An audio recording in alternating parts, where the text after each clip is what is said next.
Mä oon Juho, 20-vuotias ja opiskelen kaivos- ja rikastustekniikkaa Oulun yliopistossa ensimmäistä vuotta. Maaliskuussa 2009 mulla todettiin Hodgkinin tauti eli imusolmukesyöpä, joka oli levinnyt useampaan eri etäpesäkkeeseen.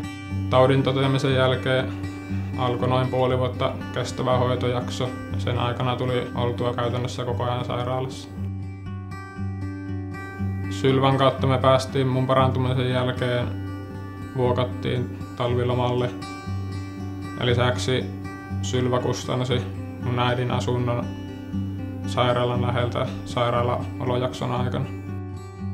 Mulla on jäänyt tosi mieleenpainuvasti se tilanne mieleen, jossa mulle kerrottiin, että mulla on syöpä. Ja päällimmäinen ajatus oli se, että tuun varmasti kuolemaan siihen.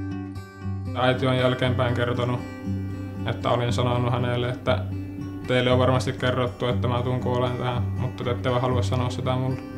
On tärkeää, että syöpätutkimuksiin lahjoitetaan varoja, että mahdollisimman moni lapsi voisi parantua niin kuin minäkin ja elää normaalia elämää. Koska mä muistan sieltä sairastumisajalta, että useampi lapsi kuoli ja nuorimmat, jotka sinne osastolle tuli, oli suoraan synnytysosastolta. Tämä on hyvä asia, että on tämmöisiä hyväntekeväisyysjärjestöjä, jotka lahjoittaa varoja syöpälapsille, koska mulle itselle ainakin on jäänyt sairaalaolojaksoilta parhaiten mieleen kaikki lelut ja pelit, joita sinne lahjoituksena tuli.